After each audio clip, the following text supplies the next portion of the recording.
Hello and welcome to another episode of the NBA Outlet Preview Series presented by OTGBasketball.com. Make sure you follow OTG on Twitter at OTGBasketball. Also hit that subscribe button. I'm your host, Nick Fay. With me, as always, on all these preview pods, Kory Waldron, and special international OTG guest, Jack Manuell. What's up, guys?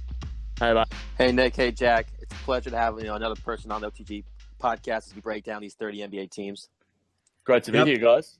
Pumped to have you on, Jack. Kory, as always, great talking with you. But on team number 29, first team of our series was 30, my Brooklyn Nets, sadly. But 29, Atlanta Hawks. We'll talk about what we think of this ranking in a second, but what do we think about the Hawks last season? Last season was basically synonymous with what we know about the Atlanta Hawks. They achieved well, 43-39 record, fifth in the East, ended up losing in 6 games to the Wizards in what was a somewhat underwhelming series. I mean, we knew what was going to happen with the Wizards. Were much more talented on paper, and it was probably one of the more forgettable playoff series that of 2017. I don't know about you guys, but I barely watched any of it. Yeah, no, I don't think I watched much of them at all in general last season. There's a few times I tuned in, but the Hawks were it was a roller coaster. I remember they started off the season pretty hot. Then they lost like 14 games or 12 games in a row, and they fell down the Eastern Conference. And then there was all the talks, are they going to blow it up and trade Millsap?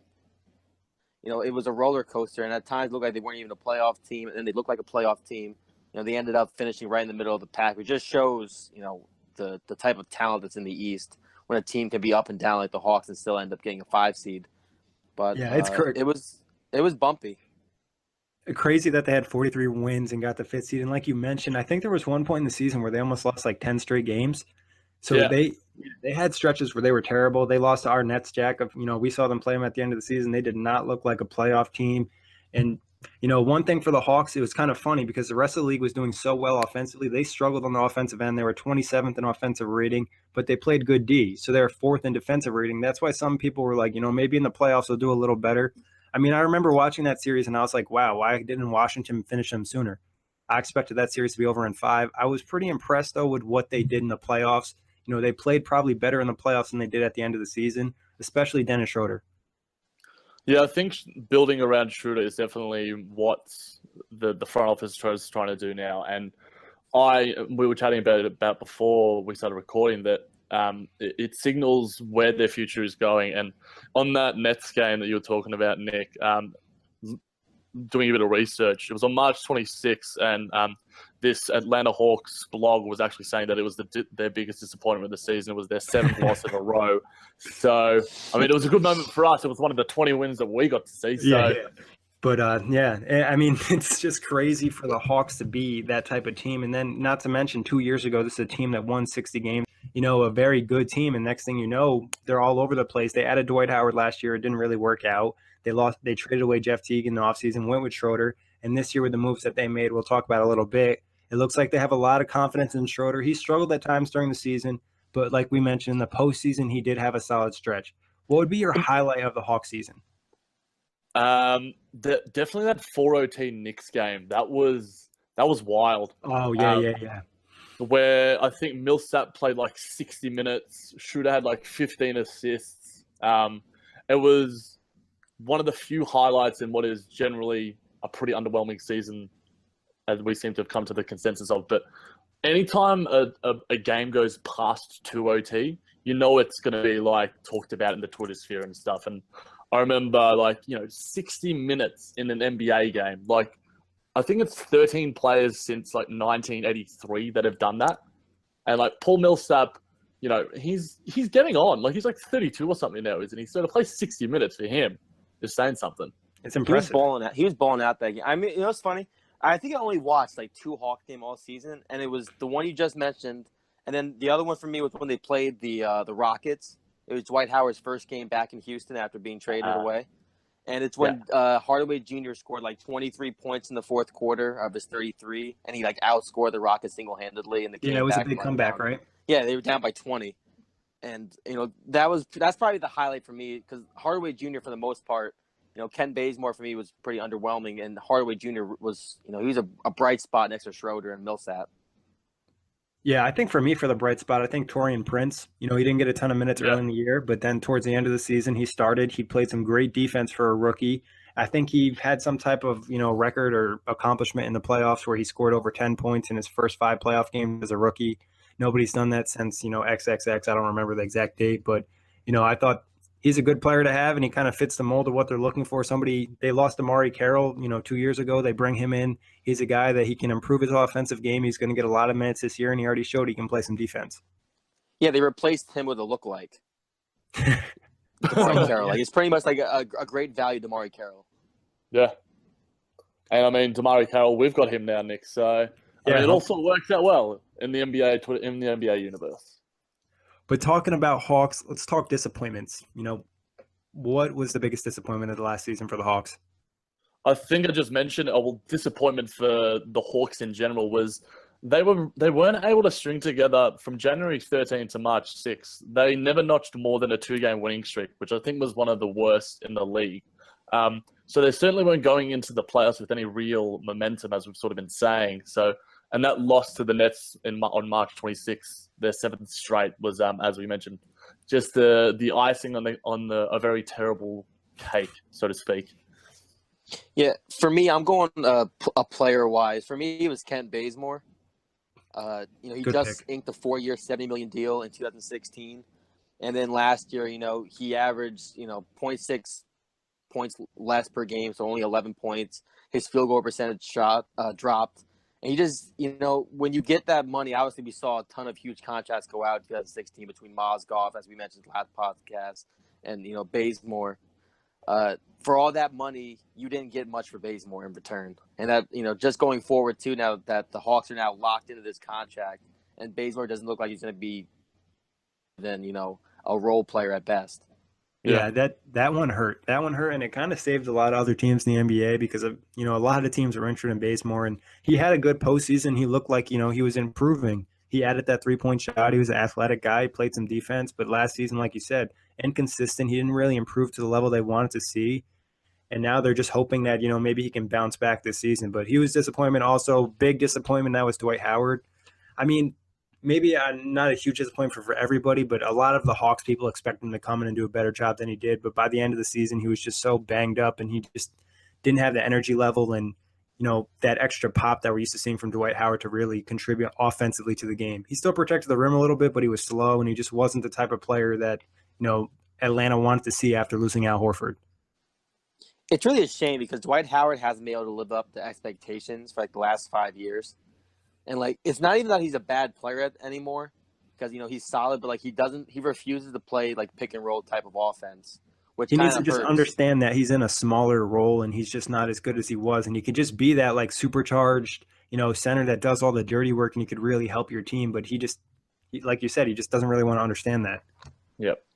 It's a stubbornness. You've been to an NBA Finals. You were, I don't think he won MVP, but he was obviously in the conversation.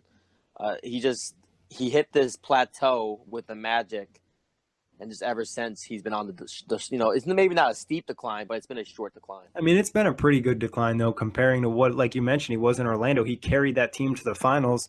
Next thing in, LA, he's just a huge disappointment. They hate him there. He goes to Houston. He doesn't get along with James Harden. He blows that opportunity. And then last year with Atlanta, I think that's his hometown. They wanted him to succeed, and he just couldn't do it. But enough about Dwight. Let's talk about this ranking. Number 29 for the Hawks.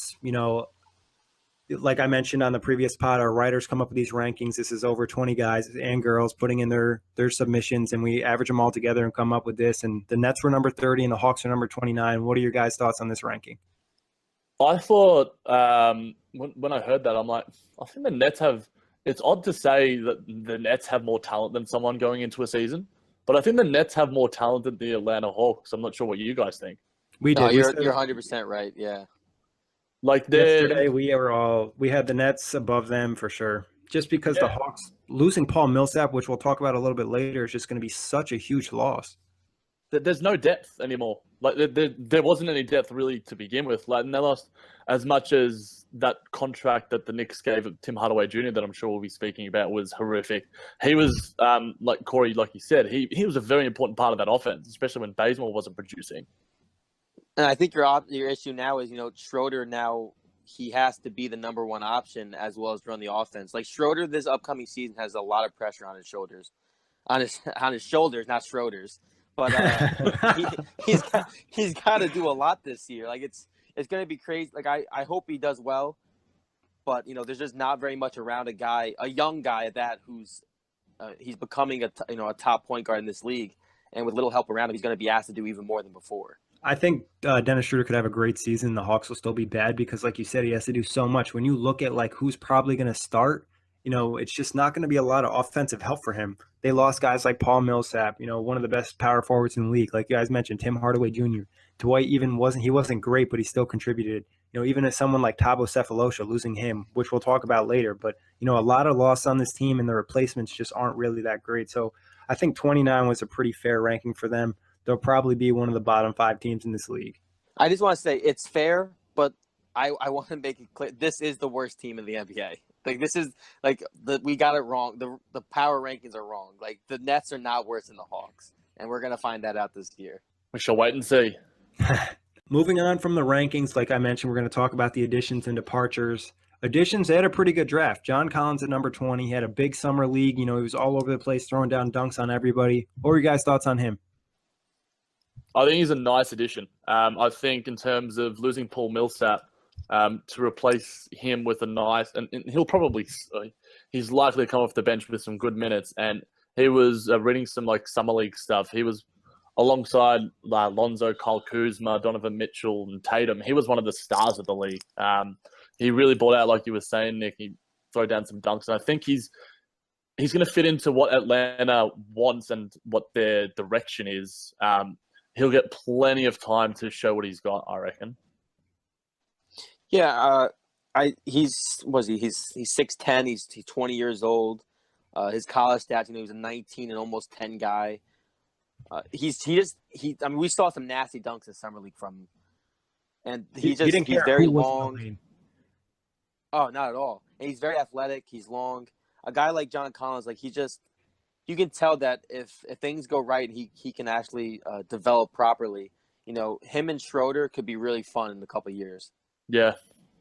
Yeah, the Hawks got to be happy about that pick, especially at 20. I'm at 19. It gives him some good value. And like you said, somebody to fill in for that 4 spot and for the future.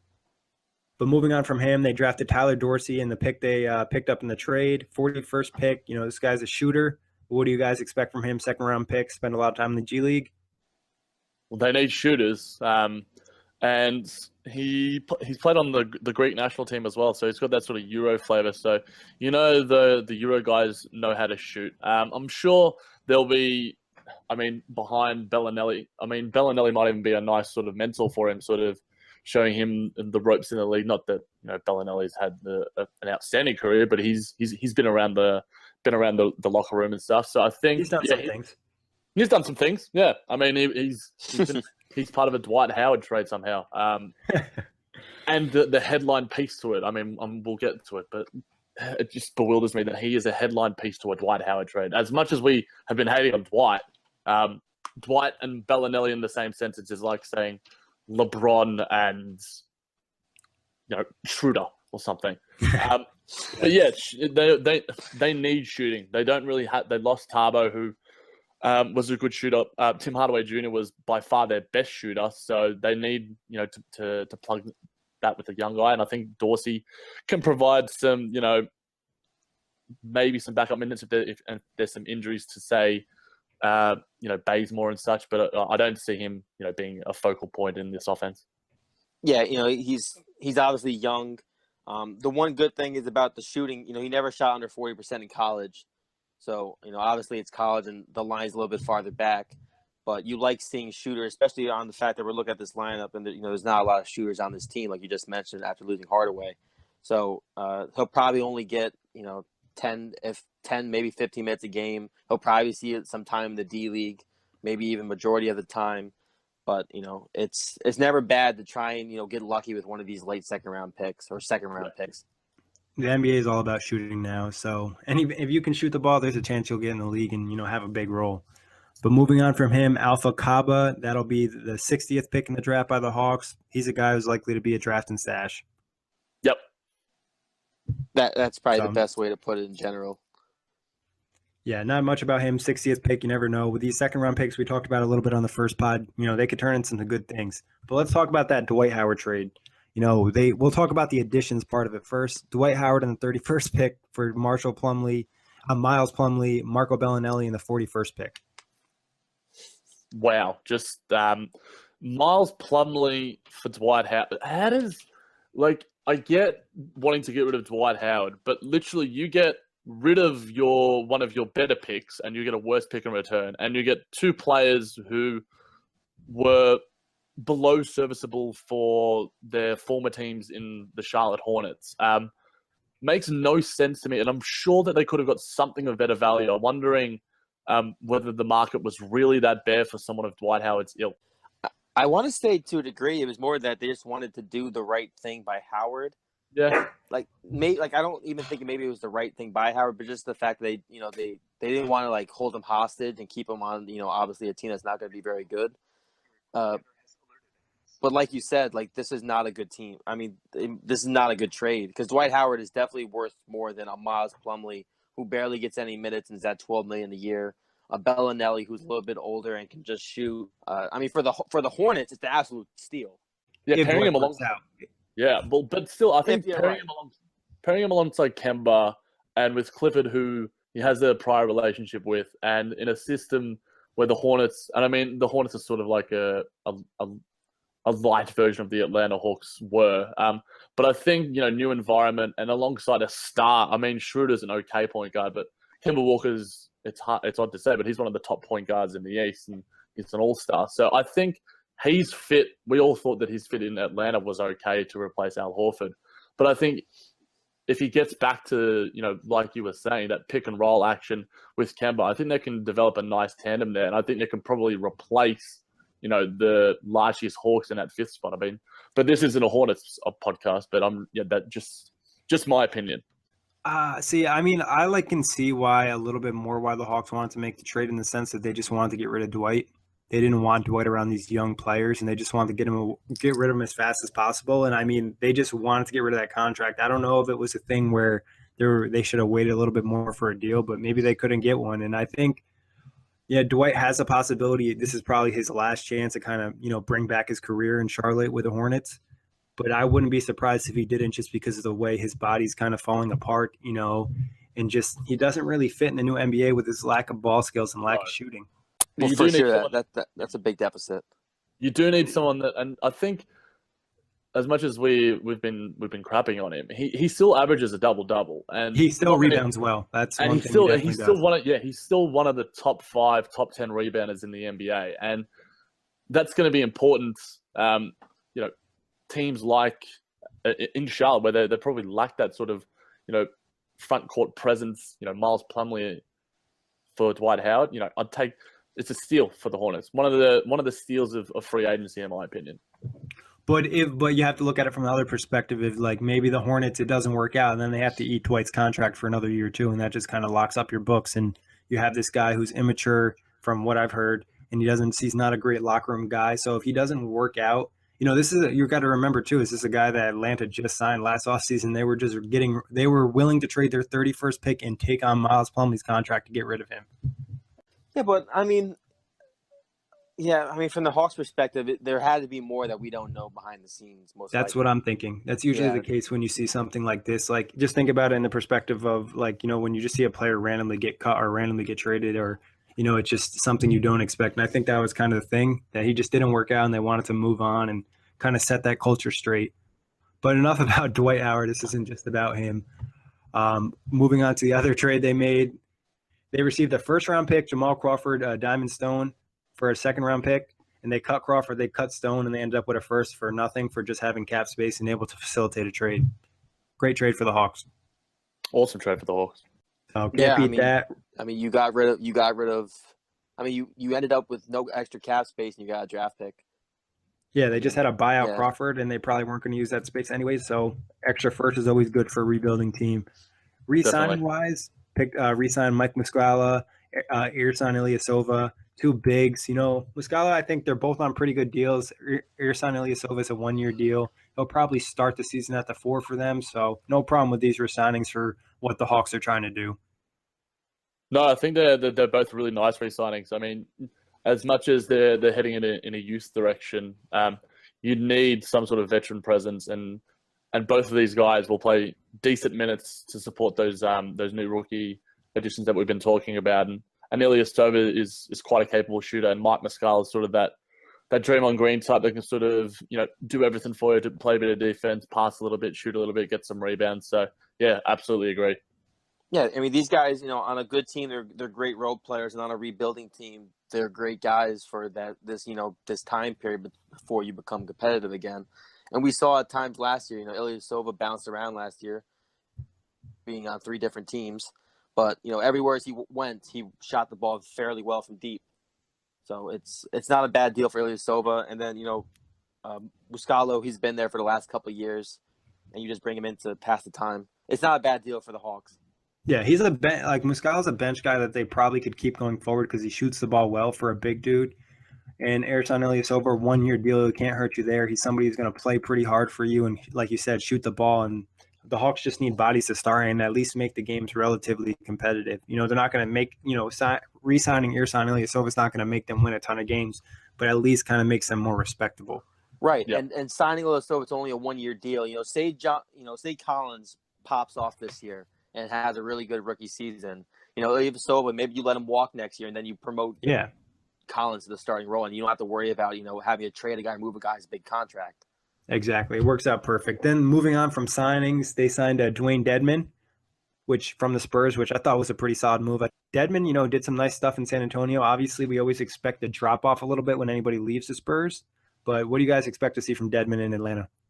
Well, I mean, he'll be definitely starting now that Dwight's gone, and I think what he brings is that sort of anyone who's been at the Spurs, we're likely to see a drop off.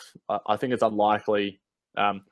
He's going to have a bigger role, so I think if anything, Dedmon's rebounding, scoring, and presence within the Atlanta roster, I think is only going to be a positive. And yeah, a really nice deal, 2 years, $14 million. I mean, it shows that where centers are rated in today's NBA, especially if you can't shoot a 3. But I think he fits in nicely, sort of like your Mike Muscalas, your Ilyasovas. He's not going to be your number one guy. That's going to be Schroeder. They're going to be focusing on Collins, Bazemore to a lesser extent. But I think when you're building a roster, and you can get a Dwayne Dedmon for 2 years at $14 million, you jump at that. It also opens the possibility of moving him. Sorry to cut you off, Kory, but down that two-year deal, this is a veteran-type player. Same thing with Ersan Ilyasova. This is a guy that you could possibly move at the deadline, pick up another asset because, like Kory mentioned, these guys are good role players. So having that on your roster just as a trade asset, even if you only get a second-round pick or a future first, it's still better than nothing. Yeah, Dedmon's going to be interesting because I did a little bit of more research on Dedmon than other guys just because – he's never played more than 17 minutes per game. Like last year with the Spurs was his first season playing more than 15 minutes per game. And just looking at his per 36 minute numbers last year, he would have had 10 points per game and 13 rebounds. So you pretty much get the same type of Dwight Howard numbers if he gets starter minutes. And you get him for dirt cheap, and he plays at this point in time probably better defense than Dwight Howard currently. And better attitude. He's right. And like you said, he probably plays better defense. I think he moves a little bit better too. So I love the signing. I kind of wanted the Nets to grab him because I thought he'd be a solid guy, especially on a deal like this, just to have a big that can, actually do things.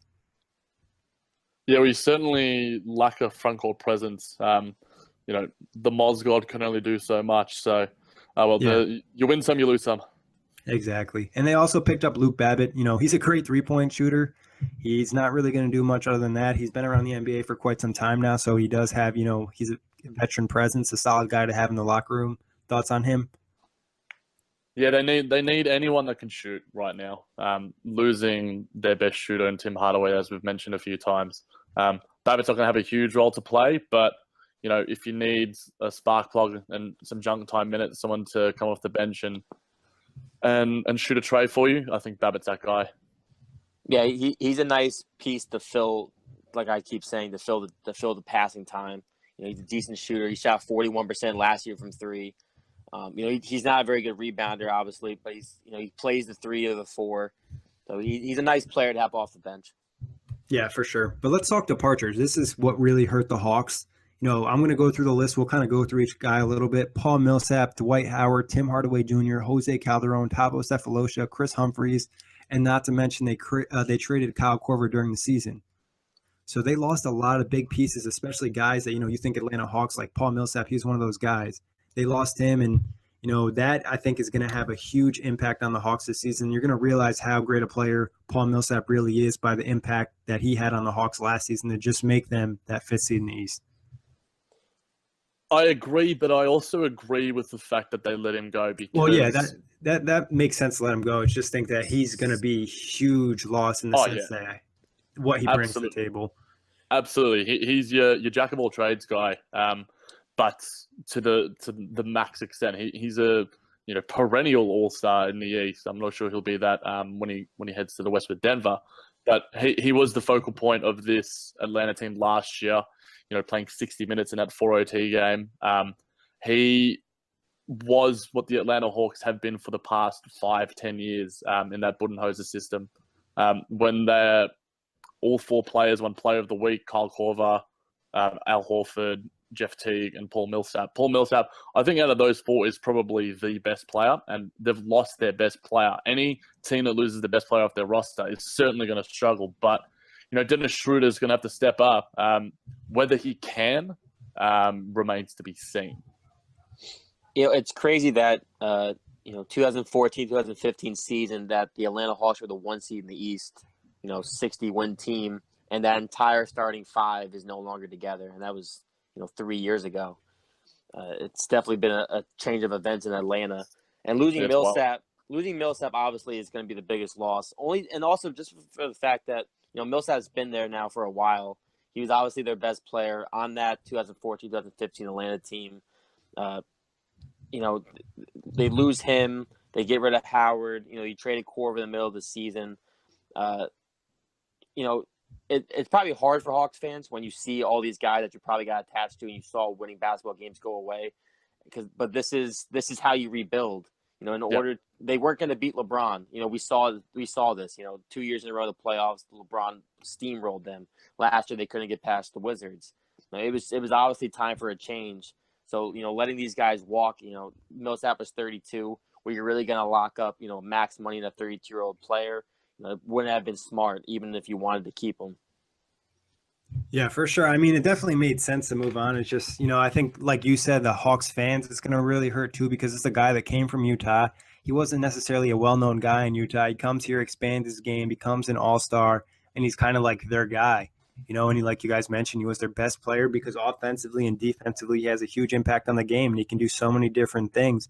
And he was a big reason why the Hawks were, I think 4th in defensive rating last year. And the year before, he was in contention for Defensive Player of the Year. So Paul Millsap is definitely one of those players that's, hard to replace if you lose him if you're a good team. But when you already lost a ton of guys, it's extremely difficult. But one more thing on Millsap, you guys think that the Hawks probably should have traded him at the deadline? Yeah, I mean, it sort of sucks to see him not even get the max deal that he was looking for, and he gets a 3-year, $93 million deal, if I'm not mistaken.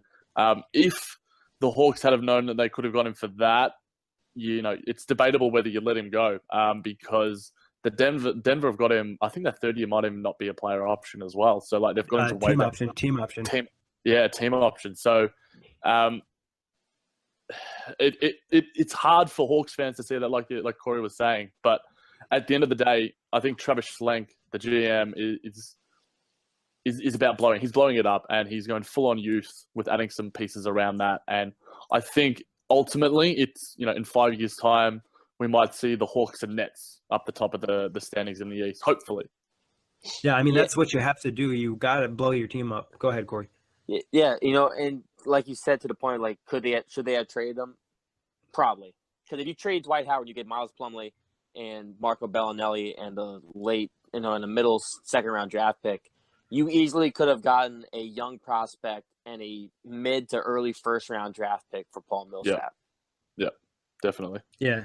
And he's a hot commodity, too, at the deadline in the sense that, he's a player that can fit into so many different teams, and he's a guy that could, play that small ball lineup. He could be in one of those death lineups that you could match up with the Warriors or you could match up with the Cavs. So definitely, I think they should have pulled the trigger on that. But it's always tough when you're in a playoff race because obviously they trade him last year, they drop out.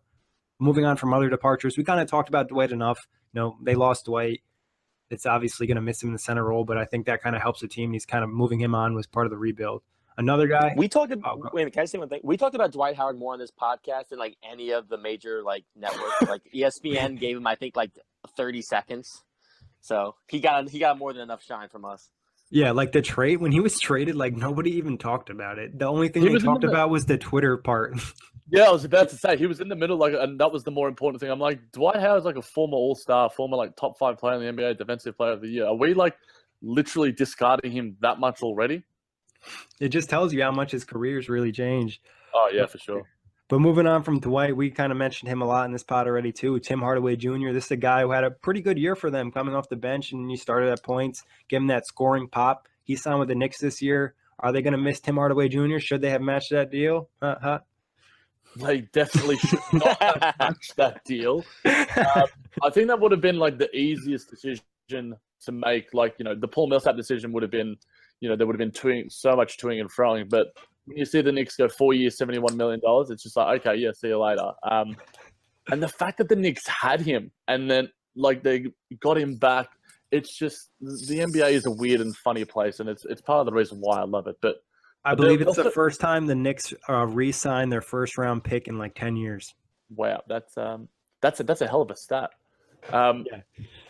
It just Tim Hart in terms of the loss for the Hawks. Yeah, they're losing probably their best offensive player behind Schroeder. So, I mean, who's going to be able to create offense other than him? I can't really pick anyone on that roster.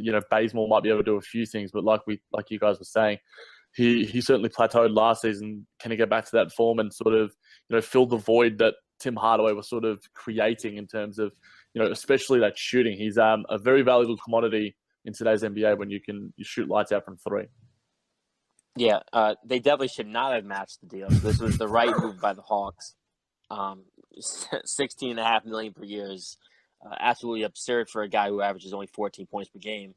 In an off season where we saw contrast kind of come back to earth, this was the one that just stands out, I feel like, compared to others. Oh yeah, definitely. But this obviously hurts. There's no way. Obviously, you save. All right, so it's a win in the money aspect, but it's a loss in wins and on court basketball production. Yeah, right. So.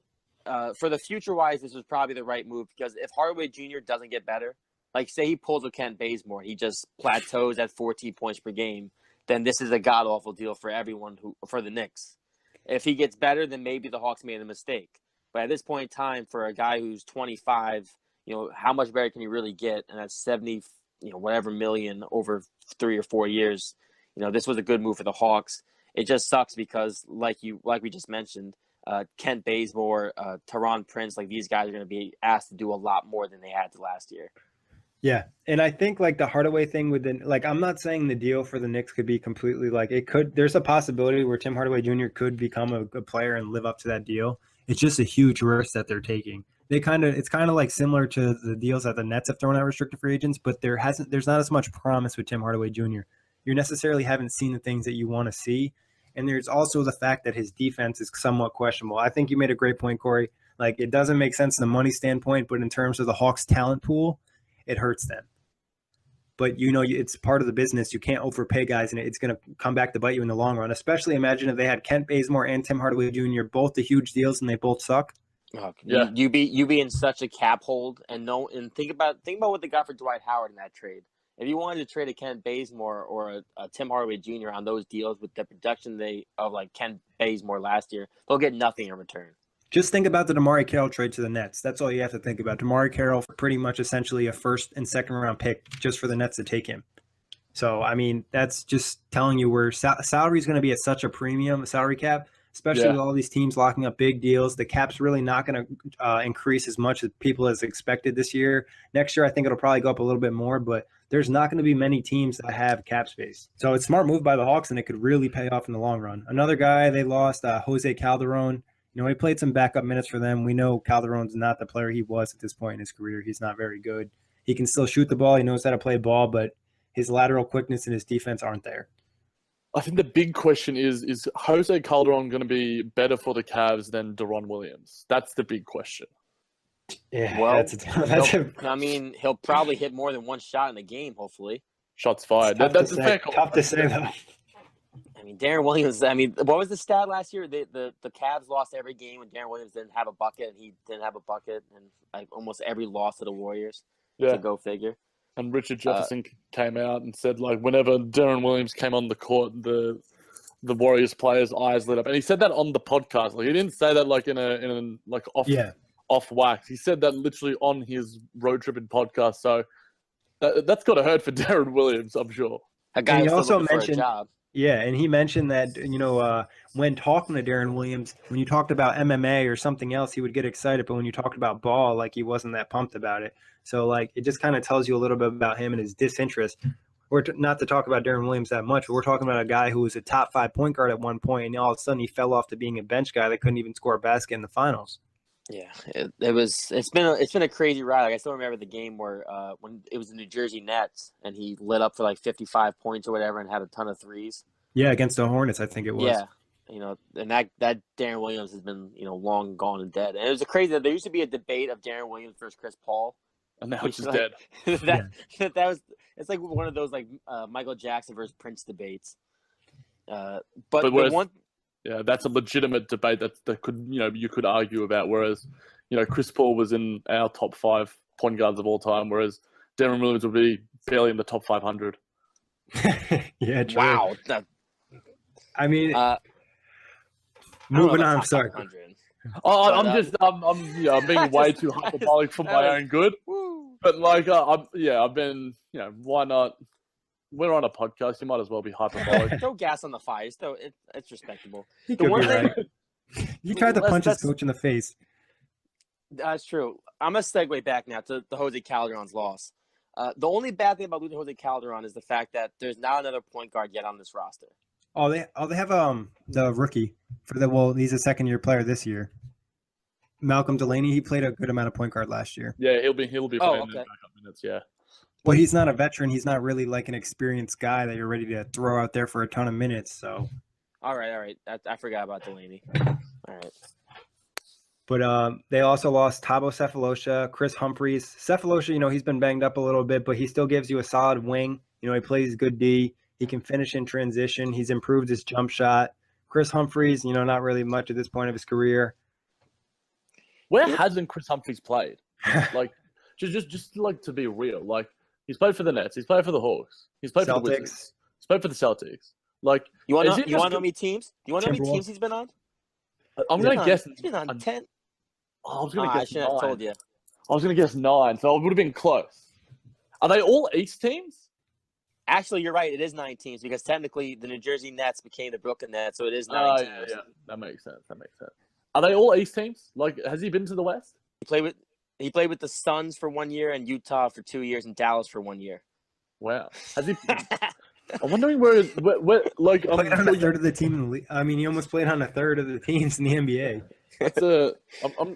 Maybe the Warriors will get him on the vet minimum. David West next year will probably retire, so you can always use Chris Humphries. He's not that bad, really, is he? I think it's his basketball IQ and his like lack of focus, and sometimes he just does some stupid stuff on the court. I think is the issue with him because I know back when he was on the Nets, he had some good games, but then he also just did some, okay. Yeah, he just did some things that just made you like, eh. He married Kim Kardashian. Yeah, that kind of just hurt all downhill from there. Run away. And, I read somewhere who's going out with Kendall Jenner now. Blake Griffin apparently has been seen with Kendall Jenner the past few times. So that does not bode well for Blake. I mean, because D'Angelo Russell was, I think, dating her for a little bit as well. And, he's now in New York, so he's gotten as far away as he can from the West Coast to the East Coast. We saw what happened to Tristan Thompson. So exactly. Let's go to the starters for the Hawks. Who do you see starting on opening night? Not at the end of the season, because we know that probably could change with some of these young guns, but who's going to open the season for starters for the Hawks? Well, I'll go the backcourt. So, I mean, as much as we've been hating on him for a lot of this podcast, I think Schroeder and Bazemore are your likely point guard and shooting guard. I can't see, if Tim Hardaway had been still on the team, I think he probably could have taken Bazemore's spot after a disappointing year. But, for what it is right now and their lack of sort of depth in the backcourt, I think it's those two, and it's not really, there's no argument. For backcourt for me too, it's definitely going to be Schroeder and Bazemore as well. I don't think you can't put Bazemore on the bench, so he's going to get those minutes and a chance to at least prove himself. Yeah, I think the backcourt, that's pretty much a lock. I mean, I wouldn't be surprised if Bazemore lost his spot at some point to somebody like DeAndre Bembry or something like that, but I think he's a lock. But the rest of the starters, I got Taurean Prince at small forward, Ersan Ilyasova at power forward, and Dwayne Dedmon at center. I think that's pretty much a lock to be their starting lineup. I don't really envision that changing. Yeah, unless there's major injuries and unless John Collins does some, ridiculously amazing things where he could take, Ilyasova's spot, and they want to sort of build like a relationship between Schroeder and Collins. But yeah, that's who I had as my starters as well. Yeah, I think opening night, that's a likely scenario, but I would not be surprised at all by the end of the year John Collins is starting and some of the young guys are in the lineup, especially if the Hawks want to mess things up, change it around, see what they got on this roster. And like I said, they could maybe move an Ersan Ilyasova or Dwayne Dedmon, so possibilities are definitely there.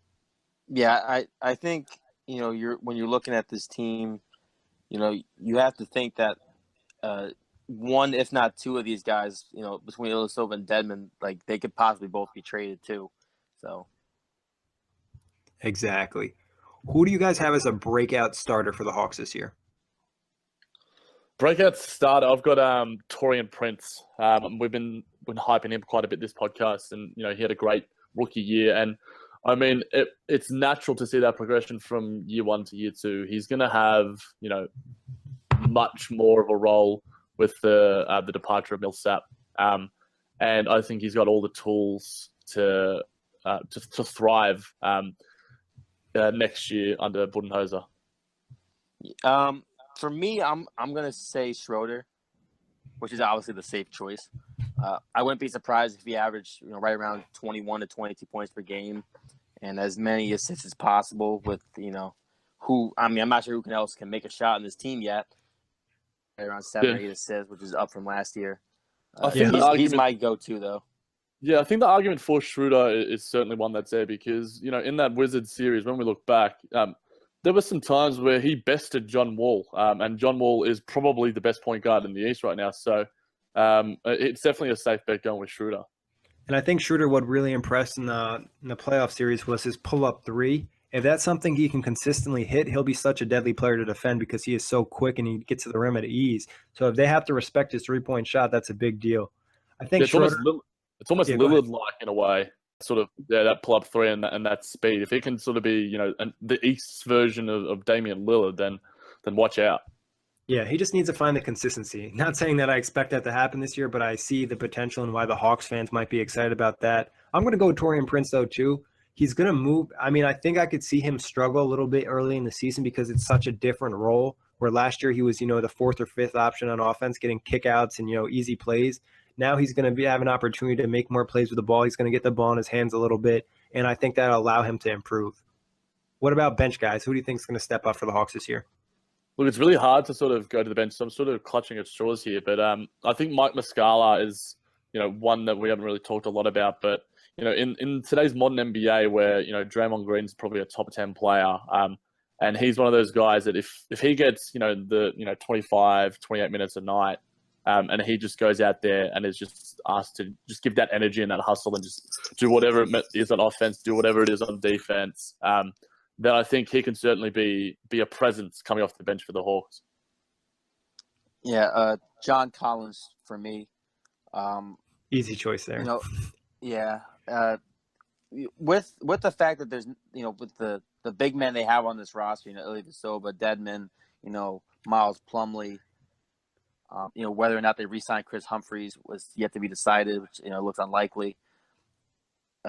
John Collins is going to get a chance to play a lot of minutes, and if he's somewhat effective, then I think he could either have a very big role off the bench, if not, finally push himself, into the starting lineup at some point.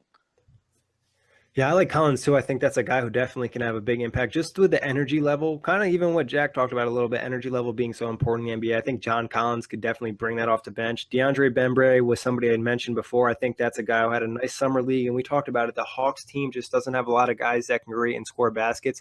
This guy can create for himself a little bit, get to the rim, make some shots. He just needs to be more consistent. He didn't get a ton of minutes last year. He picked up some minutes in games where people were injured, and he kind of showcased some nice stuff. So it'll be interesting to see what he does in a bigger role this year. Yeah, agreed. Moving on from breakout, guys, let's go to our season predictions. Let's go best case scenario for the Hawks this year. I think best case scenario, they get, 33, 34 wins. And Damn. I think, look, they've got, I think Schroeder, I think they could, finish as high as 12th, 11th. I don't doubt, the system that Atlanta has in place. They've made the playoffs for the past 10 years, so clearly they're doing something right. Yes, the talent has certainly gone and departed, but I think, 30 or early to mid 30s is the ceiling. The ceiling is the roof, as MJ said. All right. You're a lot higher on them than me. My best case scenario is like 25. That's Schroeder playing his best. That's Bazemore giving you a decent amount. That's Prince showing up, and Collins giving you some nice energy off the bench. Maybe 27 if things really go right. End up depth or yeah, right. I gave him 2 more wins. I don't know if they have enough depth or even enough firepower just to keep up with some of the teams. I mean, the only benefit to the Hawks is they're going to play against Eastern Conference teams for the majority of the season. You can scrap up some easy wins against the Magic, the Nets, and the Bulls, who we'll talk about later on in this podcast series. But I think 25 for me is best case scenario. I think I'm going to give you 2 best case scenarios. One scenario is the Hawks, they trade some of these vets, they pick up some picks, and they have the worst record in the league, and they get the first pick in the draft. Because in theory, that makes a ton of sense for them. They have their pick, getting the number 1 player and adding some talent would definitely help. In a best case scenario about wins, I would say probably mid to high 20s. Like I'd probably cap out at about 28. The only reason I'd say that is because of Budenholzer as a coach. Like Jack mentioned, the talent isn't there, but the system works. The coaching works. They have done a good job with internal development. They do have some young guys on this team that kind of don't catch much hype, but I think they could have interesting seasons. I mean, I still think the Hawks are probably going to be one of the worst teams in the league, even if it's the best case scenario, but they could have the improvements that they want to see from their guys. Yeah, I do want to say, because my worst case scenario is actually what you just said, like their best case scenario would be if they, they obviously fall off and they end up getting, a very high draft pick next year. So in a sense, the worst case scenario in many ways is actually the best case scenario. Yeah. Glass half full. Yeah, true. Very true. But let's talk worst case. What's your worst case, Jack? In terms of wins, I'm thinking, like the Nets were sort of last season, but I think it's more of an impact in Atlanta being a small market team and, not selling the tickets and just being a completely irrelevant franchise. But if they can get that number 1 pick, then it makes it all worthwhile, though, in a lottery-based system, it's not guaranteed. And how much worse are they going to be than, the Nets, the Bulls, the Magic? Are they really going to be, as astronomically bad as those teams? Maybe even a Phoenix Suns. So I think, their best case scenario is, like we were saying, their worst case scenario. But I think at the same time, to maintain some relevance in today's NBA, they need to win some games and, try and aim for that 27, 28 range. Yeah, for me, worst case scenario is they get, 12 wins. 11 wins. Oh, shit. 12 wins. 12 wins. Oh, my God. I'm sorry. That's worst case scenario. But I just look. I don't know. I look at this team. I don't see anything. I see a point guard who doesn't have any shooters around him, and some decent players. I just don't see a lot of wins. I think 12 is the worst case scenario, though. That's not my prediction. Guys, I gotta go. I can't do the rest of the podcast. No. That's the worst case for me. I mean, I really could see a scenario where they do end up in the teens, but I think they probably win more than 12. Like, worst case, they do get the first pick, but Dennis Schroeder doesn't do well. He can't handle the pressure. Ken Bazemore looks terrible. And, the guys don't make the jump they want to see, and they don't. And they look in like Jack mentioned, the small market hurts them, and they lose a lot of hype, especially being a 60-win team 2 years ago and now falling off to this level. Yeah, I did go a little bit over the top. I don't think I really like the Hawks. Worst case. So hey, that's right. My defense, you said worst case. So, I mean, anything's possible, ask KG, but let's move on to our actual predictions. Hopefully, Kory has him getting a little bit more than double digits. But Jack, what do you have? What do you have the Hawks doing this year? Well, look, I have them being better than those trust the process 9-win 76er teams. So I'm going to give them 28 wins. ESPN, I think ESPN's Kevin Pelton came up with his projections based on their RPM.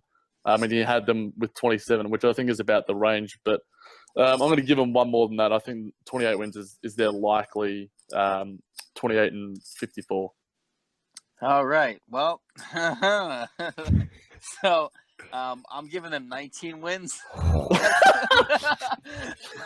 I mean, okay, but you just got unfollowed by like 17 accounts. Yeah, well, let me explain myself though. If the Nets last year can get 20 wins with that roster, and this team lost lost Dwight Howard, lost Millsap, and their best player is Schroeder with a bunch of unproven players who haven't done much, I don't think it's crazy to think that they win less than the Nets did last year.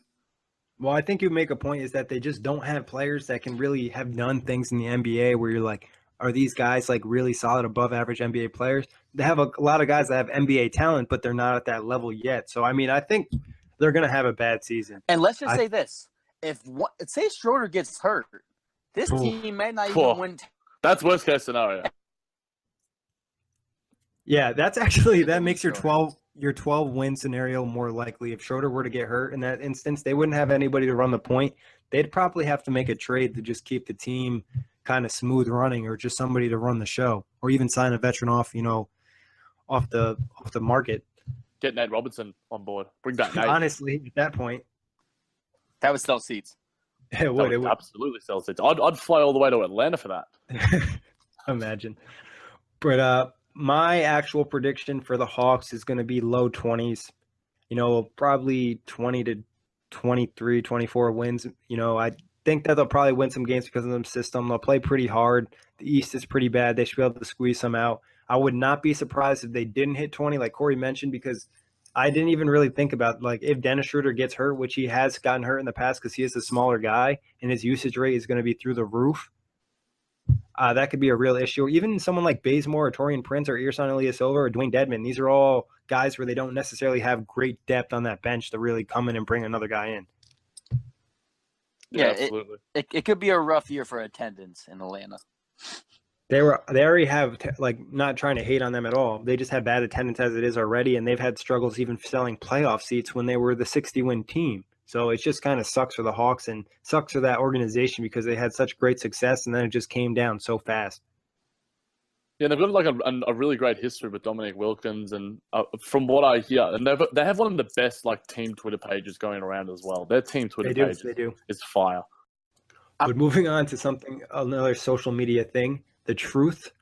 And if you guys didn't know, every year this is our third year doing the preview pods, and we come up with an emoji for every team.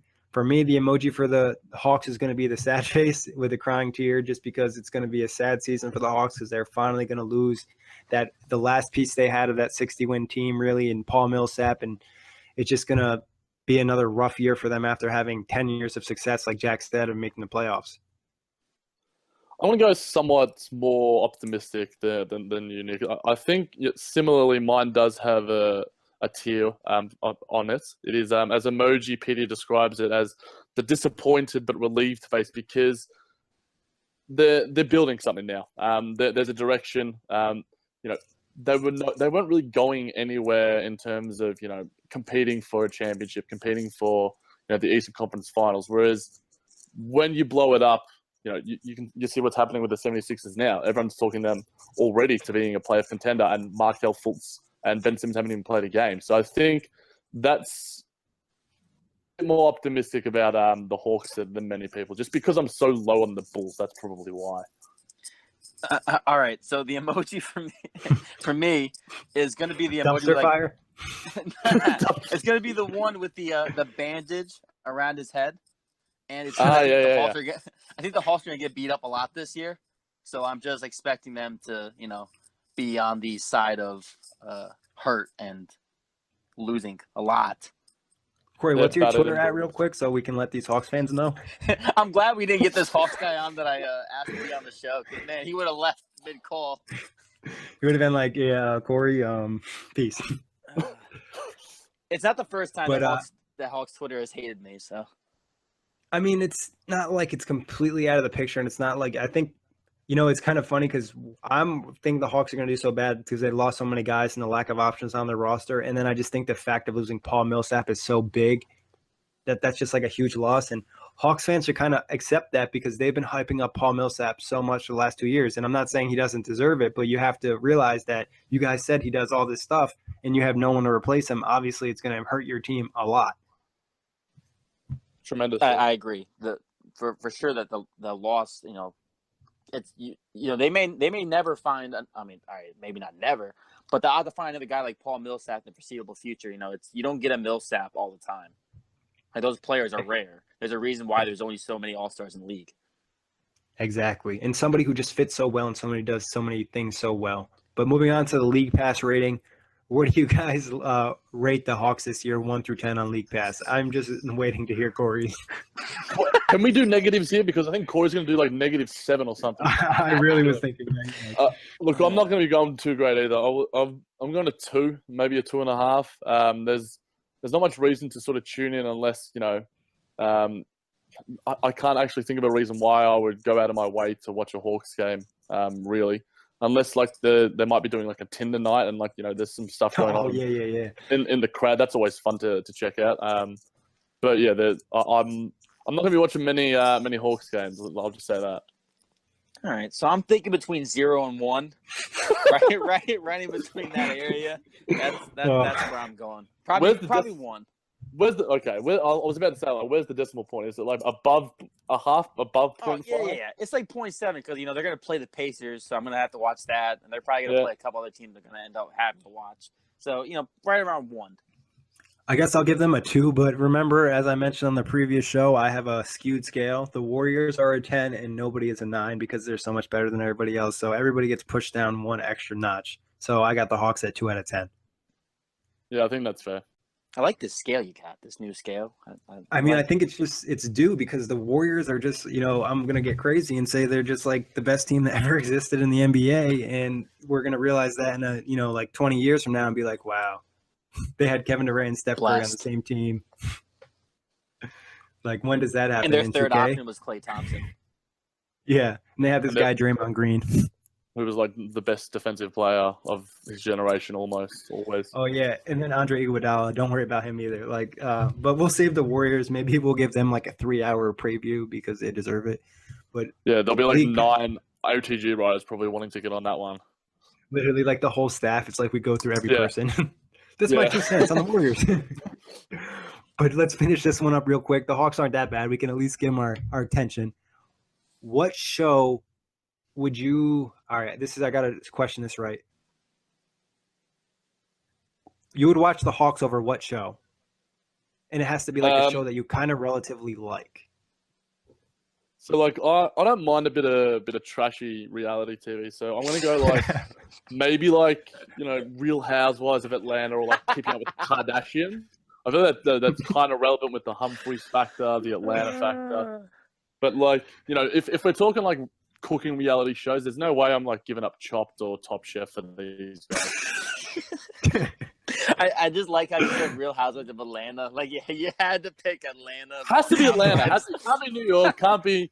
There's like there's one in Sydney, I think actually. Like there's an Australian one, but I'd probably rather watch that one than the Hawks, to be fair. Kory, what about man, you? this is tough. I gotta find a show that like I like but I don't like at the same time. All right, so okay. I don't like Jersey Shore, but like if it's on TV, I'll watch it. But like if I had to pick between Jersey Shore or Atlanta Hawks, I'd watch the Hawks because I like basketball more. So there you go. I'm gonna throw shade at a popular show real quick. I'd rather watch the Hawks over Shameless.